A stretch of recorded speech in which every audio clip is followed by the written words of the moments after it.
राधाकृष्ण यांचा जन्मदिवस. त्यांचे एका विद्यार्थ्याला वाटले की आपण आपल्या शिक्षकांचा जन्मदिन साजरा करावा. त्याने आपली इच्छा शिक्षकांसमोर व्यक्त केली. ते म्हणाले की माझा जन्मदिन साजरा न करता तो दिवस मला शिक्षक दिन म्हणून साजरा केलेला मला आवडेल. तेव्हापासून 5 सप्टेंबर हा दिवस शिक्षक दिन म्हणून साजरा केला जातो. मला येथे कथा सांगावीशी वाटते. जपान या देशामध्ये सर्वांना वाटते की आपण कुंफू व कराटेमध्ये मास्टर बनावं. ते प्रयत्नही करत असतात. त्यामधील एक मुलगा ओकियो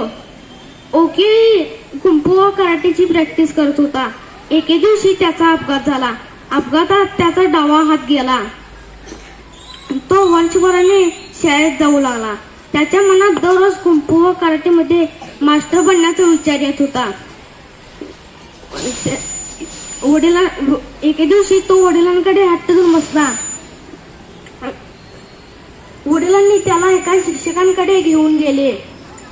ओकियो शिक्षकांना म्हणाला, काहीही करा पण मला मास्टर बनायचं आहे. ओकियोची प्रॅक्टिस सुरू झाली. सरांनी त्याला एकच पंच मारायला शिकवला. बाकीची मुले वेगवेगळे पंच मारत होती. त्याने शिक्षकांना विचारले की तुम्ही मला एकच पंच शिकवला, तुम्ही पण मला वेगवेगळे पंच शिकवा. त्यावेळी शिक्षक म्हणाले की प्रथम तू या पंचमध्ये महारथी बन. इतक्यात एका स्पर्धेचे आयोजन करण्यात आले. ओकियोही सहभागी झाला.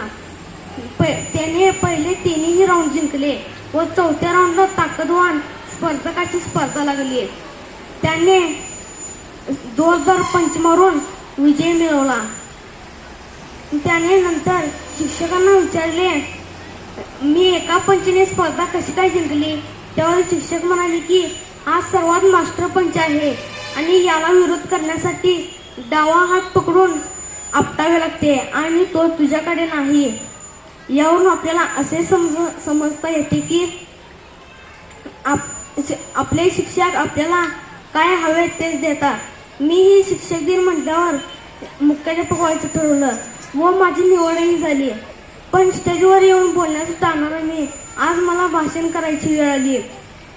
मला वाटत होतं की स्टेजवर यायचं व निवांत हात भरून फिरायचं असं मला वाटत होतं. पण सुरुवात झाली ती भाषण पाठांतरांपासून. तसेच सर्व वर्ग वेळेत भरतात का? सर्व शिक्षक वर्गावर आहेत का? खाऊची जबाबदारी, विद्यार्थ्यांचा सोय सुविधा पण हे काही सोपं काम नाही ते लक्षात आलं. जाता जाता असे मला असे वाटते की आयुष्याच्या कोऱ्या कागदात सुचवतात ते सुरेख नक्षी. आयुष्याच्या कोऱ्या कागदात सुचवतात ते सुरेख नक्षी. गुरूंच्या ठाई शिष्यवृत्ती इतिहास आहे साक्षी. गुरूंच्या ठाई शिष्यवृत्ती इतिहास आहे साक्षी. आयुष्याला आधार आकार देणाऱ्या तमाम गुरुवर यांच्या चरणी माझे कौतुक. जय हिंद, जय भारत.